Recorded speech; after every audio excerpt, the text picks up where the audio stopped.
We got both of y'all tonight. Yeah. Woo! Double trouble. Happy Carnival! And welcome to another episode of Tales from the Parade Route. Tonight we have the very special honor of interviewing with two of the very lovely ladies of the Bionic Babes. Woohoo! Good evening, ladies. How are y'all? Hello. Good evening. Good. So, for starters, tell us a little bit about y'all's history. I know that y'all are relatively young in the dance team scheme of things, but y'all have a rich history already. Yes. So Bionic Babes started in October of 2022, and the idea of the organization came to me when I got breast cancer in 2017. So I kept playing with the idea of how can I help other women that have had cancer, and how can we or me stress the importance of continually to stay active while you're having a diagnosis and cancer treatment and so forth, because I am a fitness instructor. So all through my treatment, I was teaching my classes, doing all my exercises, and honestly, I didn't get very sick like most people did, which I was very lucky.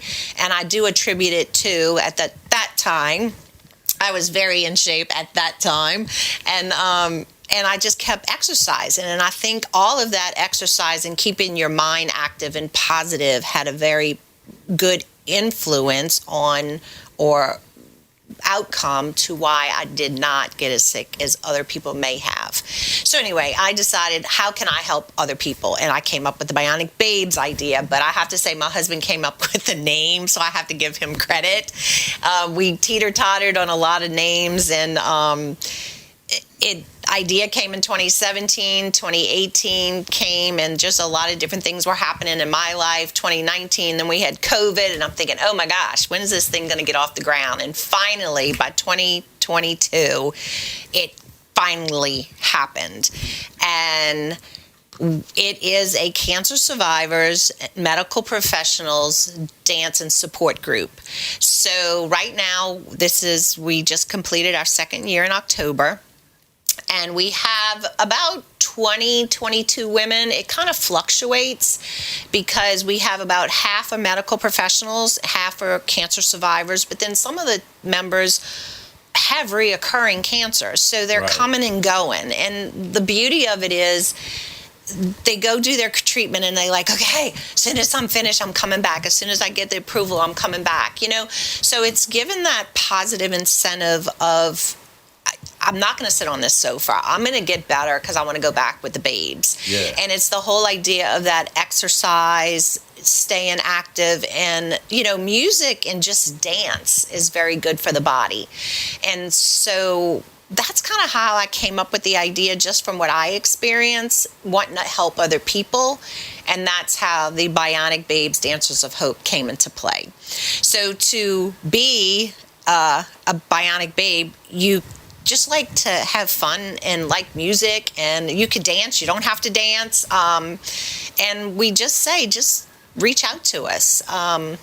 Some of the ladies do the dancing with us, like we do stage performances, but then we also do parades, and you can dance the parade, you can walk the parade, it's so versatile. It's just the idea of getting out there and doing something and moving. Yeah. Yeah, I think the first time I'd seen you guys, it was maybe in Moon Pie. Did y'all ever do Moon Pie? It was a North Shore parade, like a smaller kind of walking crew parade. It was a couple of years ago.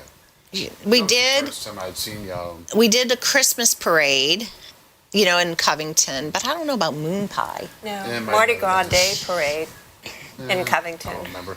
Yeah. I remember seeing the sign on your trailer. I was like, oh, look at that. That's nice. You're kind of one of the few dance crews that really, I don't want to see your numbers increase, because that means somebody's had to go through that struggle. That's right. It's kind of sad. Yeah, but at the same time, it's a great support group for those that have. Yeah. Well, it's truly trying, our mission is to inspire people. Our so-called mission is to enhance and empower the lives of those that are affected by cancer, inspiring hope through movement and dance. So it's amazing when we're in parades, and we only do one a weekend because honestly we can't physically. Right. It's just, after you have cancer, there's a lot of residual and a lot of things happen to your body after all that poison's pumped in your body. I mean, honestly. Right. And you just can't turn around that fast. So that's why we only do like one a weekend. And we'll do the crew of Carrollton, the crew of Toth, and then we're back Mardi Gras Day in our hometown in Covington, doing Mardi Gras Day in Covington. And it's really amazing when we march along the route and you will have people stand out, like to step out so we notice them, and they're bald as can be, and they're like, they look at you and you get what they're trying to tell you, and they just have tears flowing, and it'll make me cry too. But the stories these people tell us as we're marching by, or they'll tell us, oh, my loved one just passed away, thank you for doing what you're doing, keep doing it. It's to inspire people that yes, you had cancer, yes, can it come back? Absolutely. But I'm not going to dwell on that. I'm going to go live my life, and when my time's up, my time's up. I mean, honestly. Right. So it's just to show people there that, just keep living life. Whatever that life is that you can do, just do it. And, we just want to provide that hope to other people that, hey, you can do this too. If you think you can do it, try it. Yeah, I love that. It's so inspiring for people like to see you walking, because, you have to see successes in what you're fighting against to see like, hey, people have made it. I can make it. I'm going to keep going. It might just give them that one little glimmer of hope.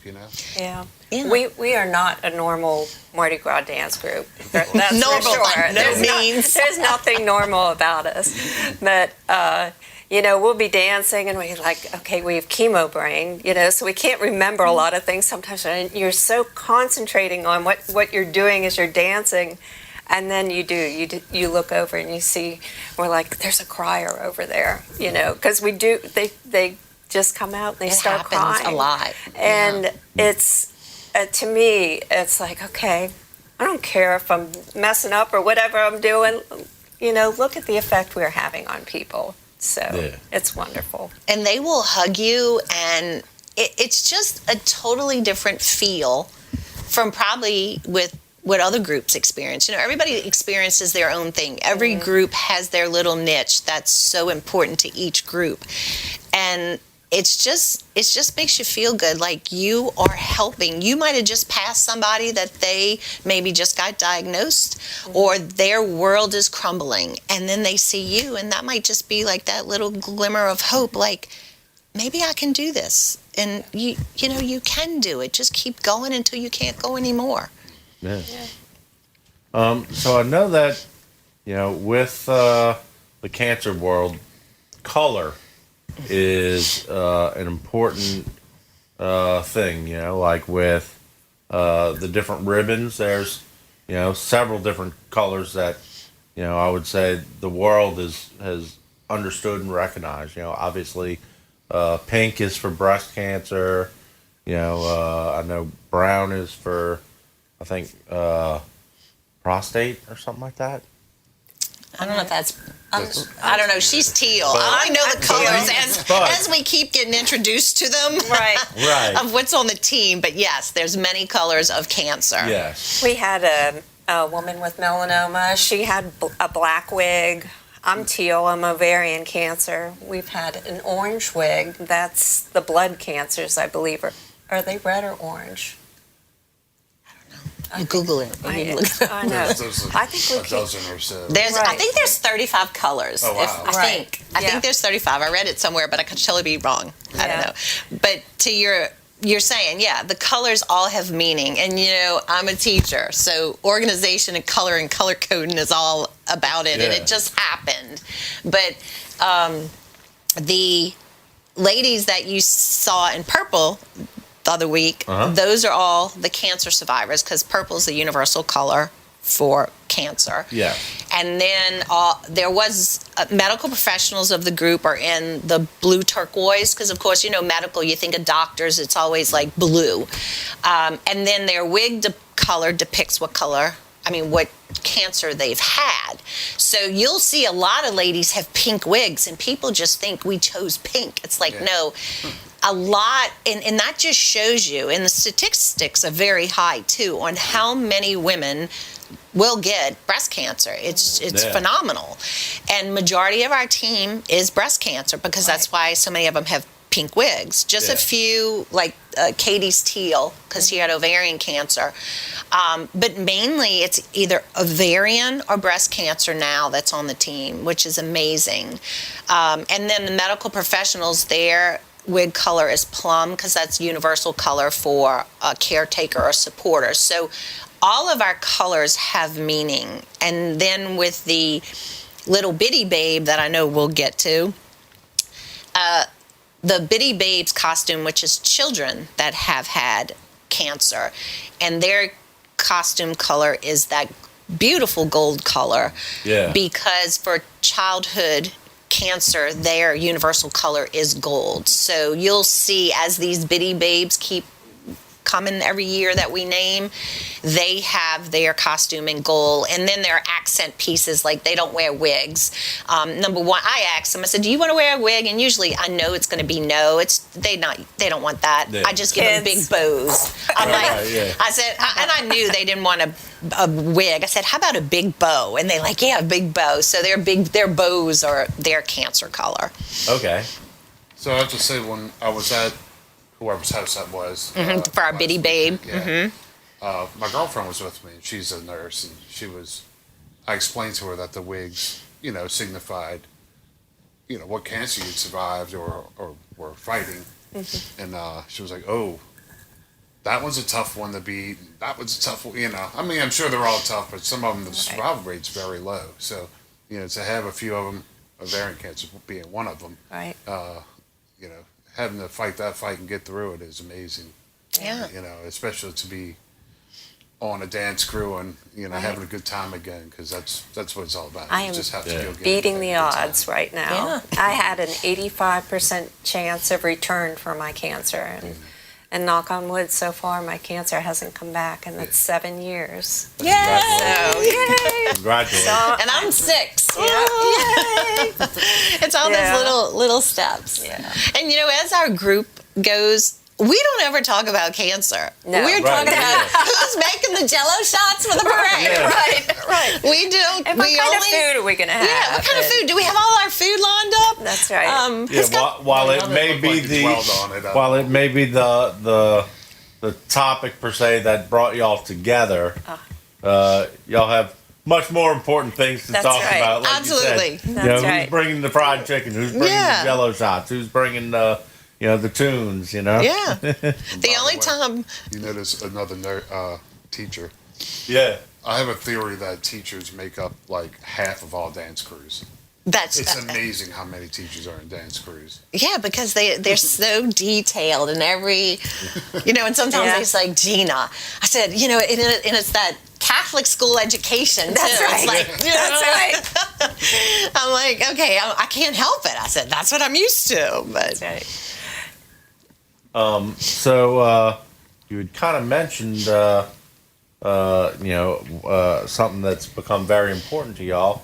Last week or a week before, we had the honor of joining y'all, where you crowned y'all's Bitty Babe. It's a child from, from what we understood from the presentation, it's a child that survived her cancer treatments and recovery, and y'all have now named 2 lovely ladies to hold that rank. Yes. So tell us a little bit about that. So we wanted to do more, even though we're only 2.5 years here. Right. It's like, okay, we don't have any, we don't want to waste time. Let's keep rolling. So it was like, how else can we help the community besides, helping other women with cancer? How else can we help? And I guess too, being an educator and working with children so much, it's like you see these poor children that are going through cancer, and as an adult, it's hard to go through it, but as a parent, to watch your child go through it, I mean, that's Oh yeah, it's got to be frightening. that's terrible. very, imagine. very difficult. So I was like, how can we help children? So we talked about it. We like, how about let's start having a bitty bionic babe, and it just unfolded like this. And I think everything has a time and a place, and I think it unfolded the way it did, and it did it perfectly.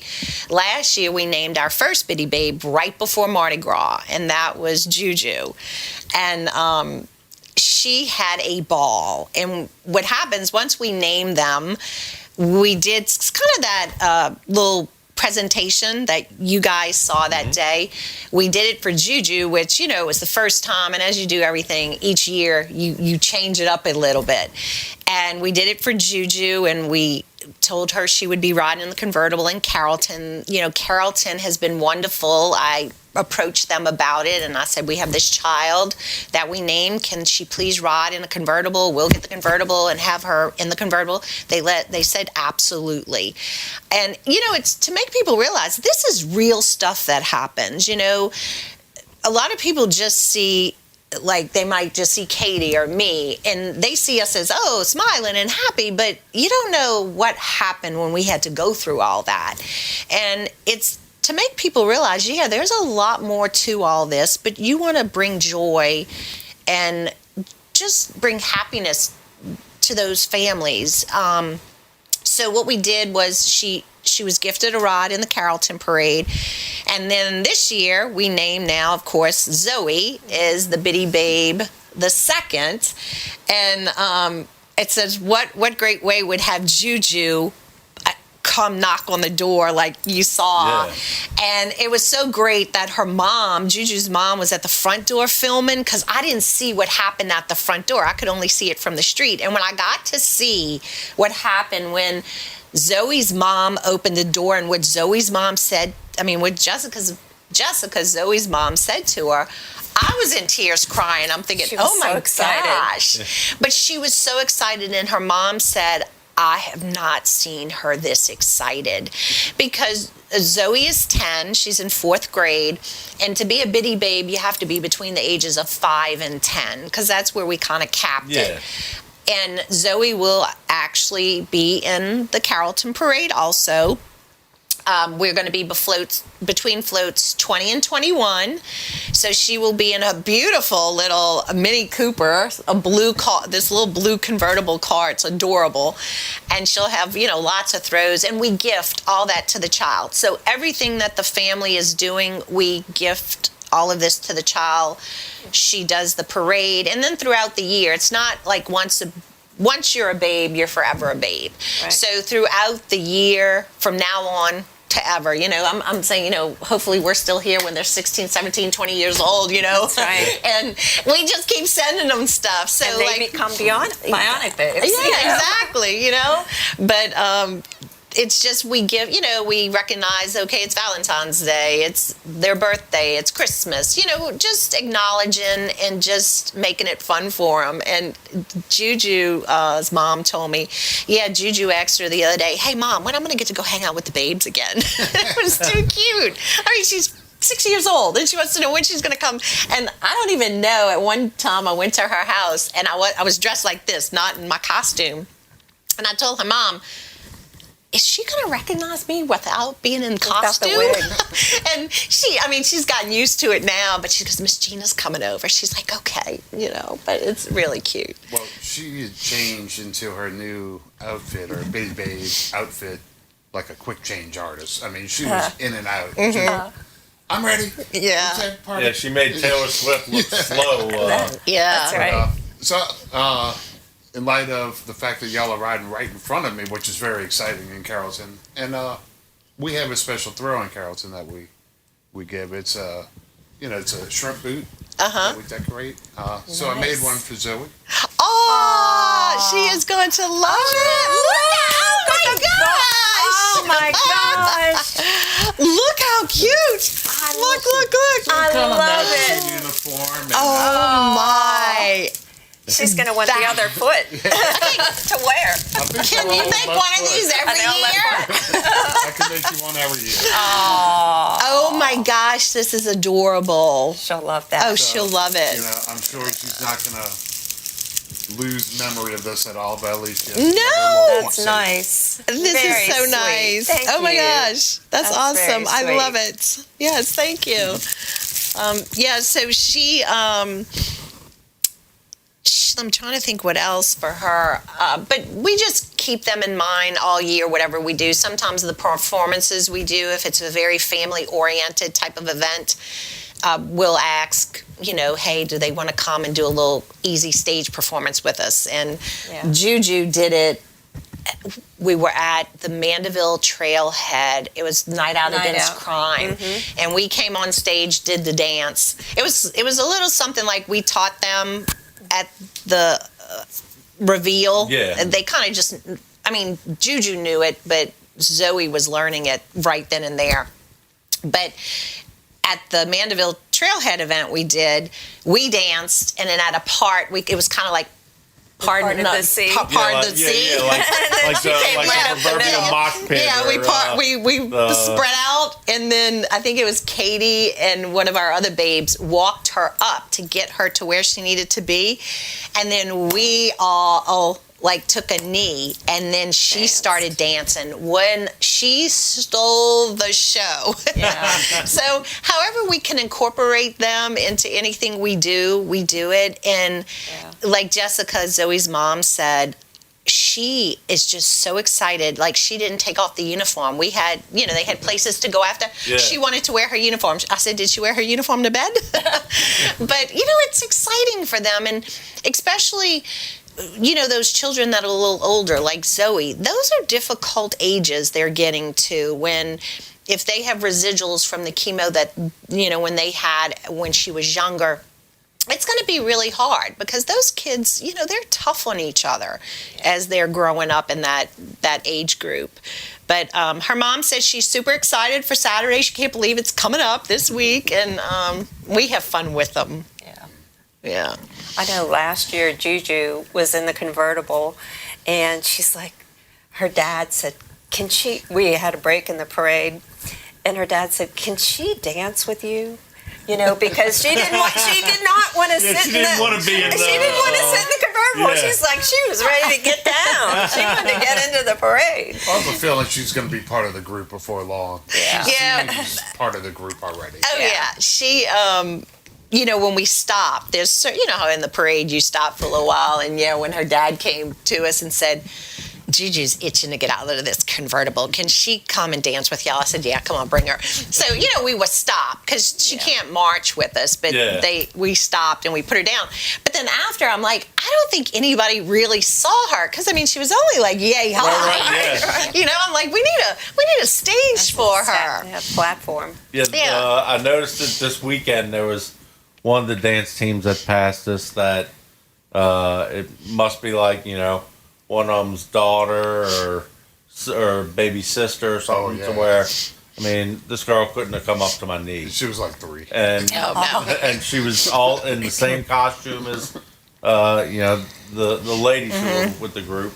And she was dancing it and the whole 9 yards with them. Yeah. She was a couple feet back from them just because, her little legs couldn't keep up, Yeah. Oh, there were regular dances. She was kind of sprint dancing and, Well, so many It of was the funny, dances are on video that, I'm sure you're doing it at home and your kids are watching you and the kids are probably doing it right there with you, So they learn the dances too.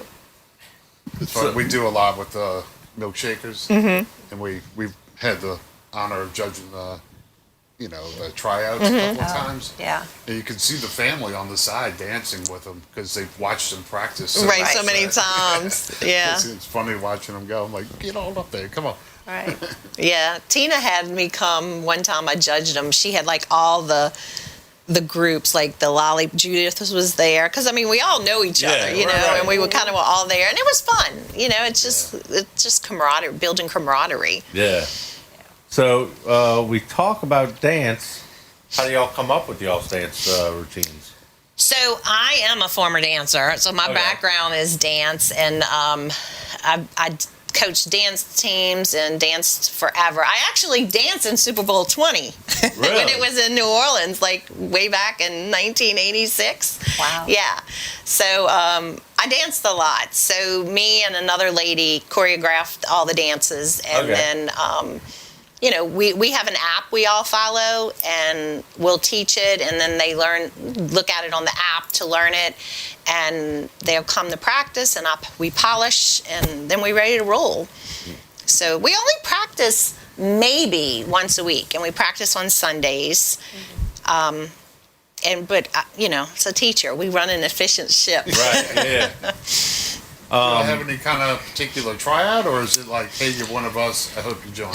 Well, the first year I had a tryout, and my husband told me, Gina, you can't have people that have cancer try out and tell them no. And I did. And I felt awful after. So then so I had to do away with that. So now what we incorporated was you could be either a dance babe or spirit babe, where if you want to be a dance babe, yeah, that's the people that are doing the choreographed dancing. If you want to be a spirit babe, you're still doing all the fun stuff. You're still in the parades with us. We do a lot of, during September, October, and November, we do a lot of stage performances at many of the cancer events. We did Cancer Crusaders in New Orleans. We did Kelly Kicking Cancer. We did Audubon Tea Room, another pink event. Bras for a Cause in Slidell. I mean, you name it, we did it. And so that's where the choreographed dancers come in. But if the spirit babes, they really don't want to dance, they don't have the time, it's okay. They just come and they help, because a lot of these events, they need extra bodies to help besides us doing stage performances, and we're there and we do it, and you know, we bring a lot of fun to an event, and we bring a lot of color to an event. So you can either be a not dancer, non-dancer. Now it's mainly if you're interested, they just need to reach out. After Mardi Gras is over, we'll start having like a little meet and greets, and just say, hey, if you're interested, come show up, come meet us. And it's really interesting about our group, because somebody asks, well, you just let whoever wants to join? I said, I don't. It's like all the people that have joined are so special and genuine, and it's like we just all click. And I don't know if it's just because of what we've all experienced and there's a mutual connection, but really they just come check us out, and we go from there. Once you're a member, do y'all do any kind of like fundraiser things throughout the year? I mean, so we haven't had a big fundraiser yet, because we need more members. We're only at about 20 members. I would like to hit a happy 30. I would like max at 60. But I told Katie, I need to click my heels and snap my fingers. I said, because I'm not getting there fast enough. Yeah. But, you know, it takes time. Like, really, this year we were almost at 30. But then we had, you know, life happens. And people started traveling more, like retired people, and they wanted to travel more with their husbands, and I'm like, okay, well, whenever you want to come back, come back. And then they call me at Mardi Gras time, hey, I want to come back, can I come back now? I said, yeah, fine. So and we know life happens, so whatever you can do, you do with us. And then if you're a stage performer and that's your time, that's great. And if Mardi Gras is not your time, that's okay. So we kind of have two different seasons that happen, but then we have the people that do it the whole time with us. But as far as a big fundraiser, we're not there yet. We pretty much have little types of fundraisers. Okay. You want to tell them about those? We did Chicks for Charity this past year, and that was a wonderful event in Mandeville. We had an auction, and just everybody paid at the door. It was really, really sweet. And we participated in Whitewater. You know, we do things like at Mardi Gras, or at I can't think of the name. Chafuncta Brewery. Yeah, Chafuncta Brewery. Okay. We had the chili cook-off there. And they gave the proceeds to us. And so those are the kind of fundraisers. Jazz it's Fest. just, we worked a t-shirt booth at Jazz Fest. Okay. So those are the little things like we can do right now. We just don't have a big one yet because we need more members. We need more babe power. Right. But even still, there's no discounting, a smaller project from a big Right. project. That they all Right. take a lot of planning, dedication, and Right. hard work. It We feels are- like I see y'all like a lot of those events we go to. It seems like y'all show up to support the other crews as well. So Right. that's a little family amongst itself. All the little dance tribes and crews, and that. I always kind of before we did this, I guess in my head, I always just thought they competed like we're the best dance crew. We're the best, but everybody just works together. Everybody helps each other out, which is kind of a We do. Mardi Gras miracle, really. And we always say that we are very unique. We're not like any other dance crew out there. And we're really cancer support group first, Yeah. dancer second, I mean, dance is a huge part of what we do, but we do it to support each other. So, but we are looking for sponsors and sponsorships. We're just getting to that phase right now because we want to expand our pediatric cancer support Right. so we can help more kids out there, help families, going through, especially with kids. As we said before, we went through it, and it's one thing for an adult to go through it, but kids, is something that our heart really speaks to. So, so that's going to be our big focus as we grow. And what we would like, I'm sorry, good. What we would like to do as like getting sponsorships, like not only, we're gifting this bitty babe a ride and, we keeping them in our, doing things throughout the year, but it's small little things. I mean, eventually, once we really get rolling, we would like to give some of that sponsorship money to the family and say, look, we're gifting you with this.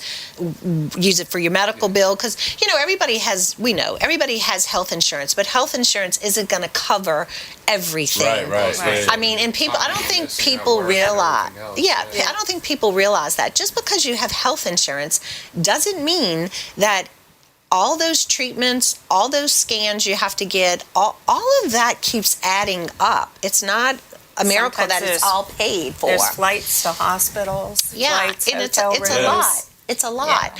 And so our eventually to get to is that our sponsorships will in turn give money back to the family however we can. And hey, you want to use this for a medical bill? You want to go on a trip? Take it. Just do what you want to help you out in any little way we can, because everybody needs help. So that's kind of where we're going with it. But we, like Katie said, we just started with, finalizing our sponsor packet, and we're growing. We're growing. Yeah, we all are Yeah. young too, so yeah. But so I wouldn't have expected y'all to have everything all together already. But I do. Her brain is going like this all the time. Her wheels my are spinning. Constantly. There's a group that Carrollton works with Ochsner, and they work with. I wish I knew the names. I'm terrible at remembering names, but it's a group of people that go in for children, cancer patients, and they kind of just read a book to them, entertain them, and just kind of help them out any way they can. But that would be a nice group for y'all to work with. Yeah, and y'all we probably know them, but and we talked about that too.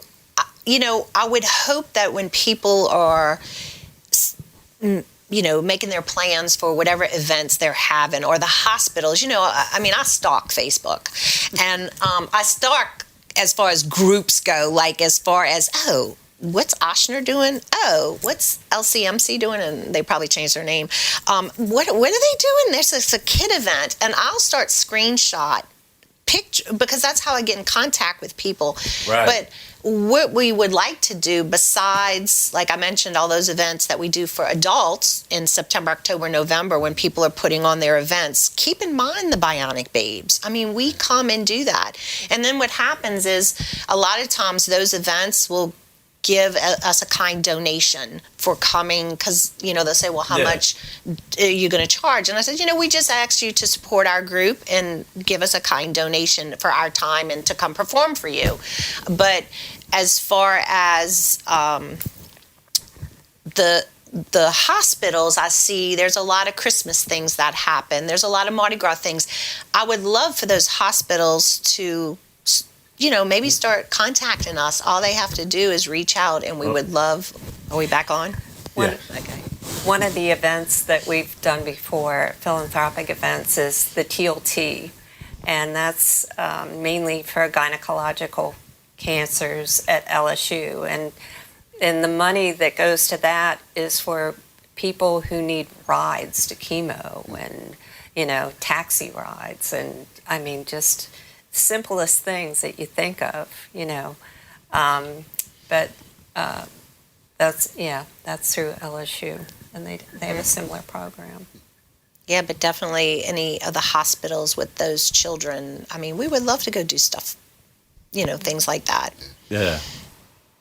So, And because they think, they look at us, and you can see them in parades. The kids just stare at us Well, we look like cartoon cartoon characters, Right. two of them. Right. And I mean, it's so funny because they look at you, and I'm like, and they Yeah, right. Or Judy Jetson. Everybody says says Judy we Jetson. look like Judy Jetson. so let me ask y'all this: how can people follow y'all online and learn more about y'all and get in touch with y'all? So they can follow us. We have a Facebook page and Instagram, and it's Bionic Babes, Dancers of Hope. And we made it. We have 1,093 followers on Facebook. Nice. Yeah. So in October, I was pushing for the goal. Can we get to 1,000 by October? And we did. I kept shooting it out there. But, I want to have as many as y'all do. Yeah, keep dreaming. Yeah. You guys are big time. I can dream. I dream big. I hope y'all fly right past us. I dream big. But you can follow us on Facebook, Instagram, and then we do have a website, and again, it's bionicbabesdancersofhope.com. And on the website has a lot of information about everything we do. It has a calendar of all the events we've done. It has video. It tells you a lot about the group. But if you're interested in either joining or being a sponsor or having us come perform, all the information's there, but it's pretty much bionicbabesdancersofhope@gmail.com, and all that information is on all those platforms. Okay. So I really appreciate y'all coming on to the show with us today. I mean, learning more about y'all, that, up until, we started talking the past few weeks, all I really knew was, there's some cancer survivors. But I didn't know the full story of, why the group was formed, and all the great things that y'all do throughout the year. So it's really an honor to get to hear the story, and Yeah, we love what you do, and keep it up. And Yeah, thank you. Thank you. all the best success, and all the ladies' great health. Yeah. So Thank We you. thank you, and thank you for coming out to the Bitty Babe reveal. That was great. Sorry I parked in your parade route. Oh, is that your white car? I didn't realize what was going on. I was The mom? when I did it, I was like, oh, now I know. That's Why nobody's was parked in front of the house. I was like, oh, man. Well, the No mom, Sorry about that. when the mom orchestrated, I said, okay, where, because, we didn't want to park all our cars in the front of the house. So she told me, okay, where for us to park. And then all the neighbors all the people they had there, I said, look, invite whoever you want. It's just a big surprise. So Zoe didn't know anything. The only people that knew anything were, of course, the family that was invited and the mom and dad. And then the family didn't even know about the Carrollton ride until I read the proclamation. Right. So that was a big surprise to all them. So there was a lot of surprises that happened, and I kind of try and think it through to say, okay, do we have everything we need for her? So Teacher. Yeah. a teacher, Yeah, I got to right. think it through, right? But somebody can throw a curveball, but I'm ready for that next thing. But we thank you guys Yeah. so much for just taking an interest in us, having us on the show. And I follow your page, and I see Yeah, everything thank that you, you're thank doing. What does this mean? So we started doing the fist because years ago we would just take a selfie of us checking in at the parades that we could say, "Hey, at Crew of Bacchus," or whatever crew it was, and we would keep track of the count. Well, there was one time that we were going to the parade, and I was like, "All right, Kirk, you ready?" And he was like, "Yeah!" So we caught this one picture of him doing this. I was like, "Now we both have to do the fist thing every time we do became it." a thing.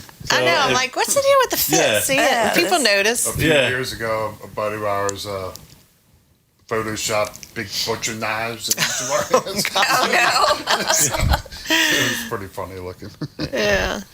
But anyway, but thank y'all for doing this. Yeah. Yeah. So thank y'all so much for coming on. Signing out. We will see you on the route. Yeah, I'll see you on Sunday. Yeah.